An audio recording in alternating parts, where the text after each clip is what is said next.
Hello everyone, thank you very much for tuning in. I am blown away and have been absolutely amazed by the amount of positive comments we've had regarding my daughter and I going on the Victoria Derbyshire show. So thank you so much for that. The reason I'm putting this video up really is to add points that I felt that I didn't really have an opportunity to touch on when I was on the show.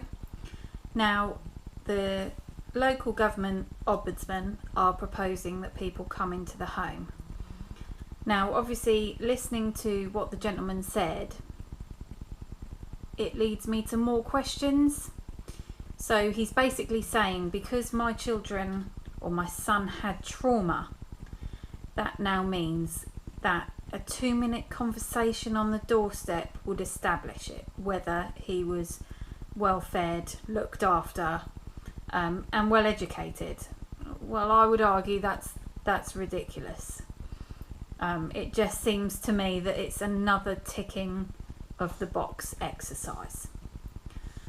I also wanted to say that as far as the categories go, with home education and off-rolling and illegal schools, this is where the water is incredibly cloudy.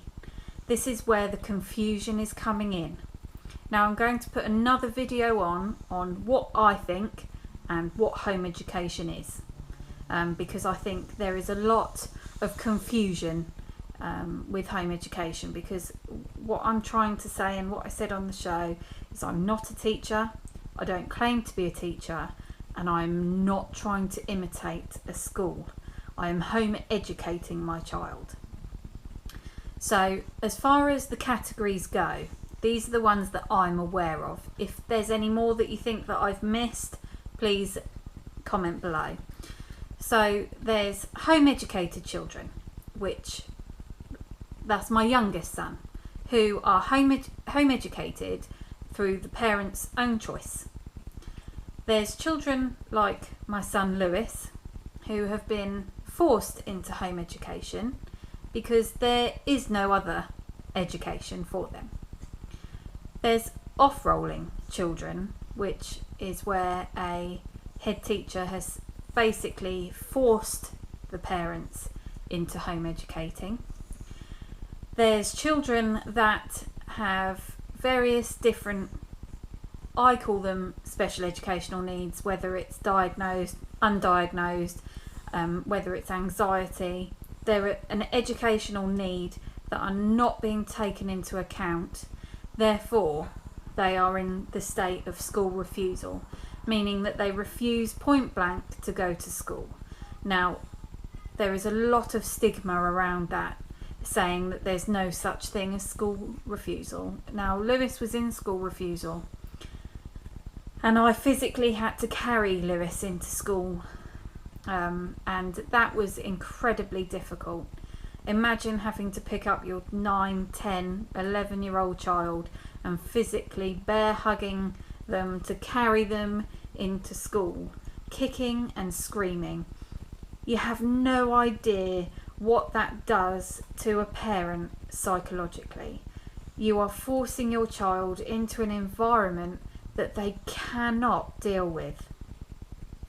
So after we hit that stage, we then hit the refusal, where I was having to physically put him in the car, physically having to take him out of the car, and it is emotionally draining.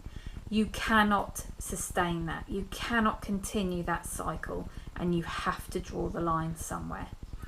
Some people won't physically do that.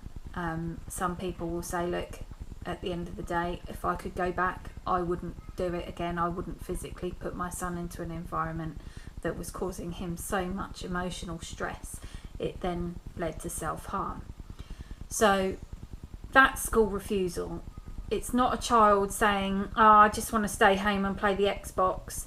It's not a child saying, oh, I want to stay at home because such and such is on the telly, or my friend's at home today. That's not school refusal. That's a child being a child, really saying, actually, there's much more things that I'd rather be doing than going to school. School refusal is a completely different thing. So you then have the children that are school refusal, who then go on to be told by health professionals that they are not physically or mentally able to go to school.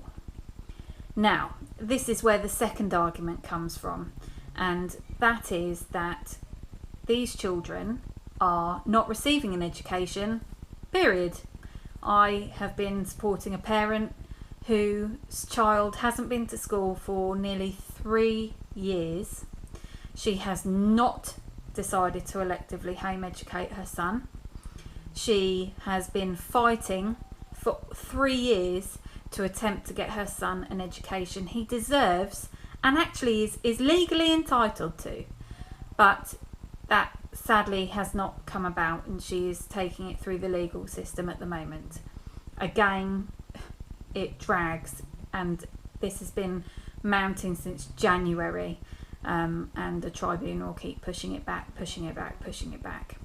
So to me, the government need to look at categorising these children. Stop putting them all under the home education umbrella, because they're not the same, and they shouldn't be treated the same. The same as illegal schools should not be treated the same as home educators. Home educators are parents who educate their children, who think that that is the best path for their child.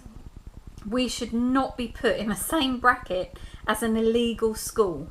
That is absolutely absurd. We should also not be put in the same bracket as these children who were forced into home education, because those are the children that are going to need a lot more support and a lot more input from the local authorities and the services that can help support them with therapies and accessing different, and basically they just need to be signposted to these different places. So I just wanted to put that on because I thought it was important to say that there are different categories, and because there has been a lot of speculation of, I think I saw one comment that says you can't just take your child out of school. Yes, you can. It's perfectly legal for a parent just to take their child out of school.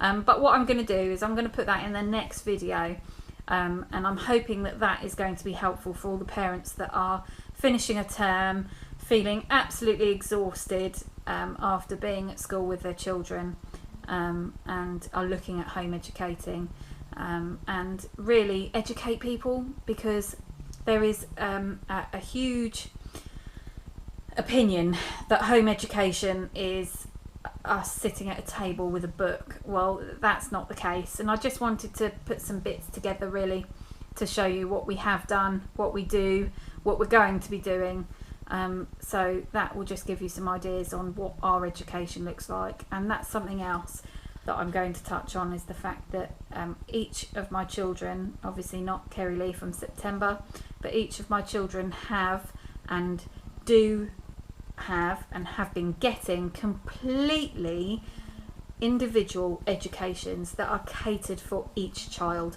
I haven't done a blanket education for all of them. They literally, we follow their interests, which with children with autism is fantastic, because as parents know, with children with autism, they are driven by their interests.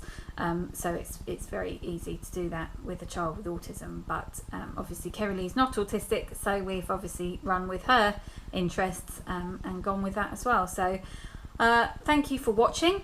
Please subscribe. I know it's been a while since I've put some videos up. I'll try and link in the Victoria Derbyshire Twitter segments, but if you do have a moment, please go onto the BBC iPlayer and watch it. It was on Wednesday the 17th of July, and as I say, thank you so much for all the positive comments with regards to myself and my daughter. Thank you. Bye bye.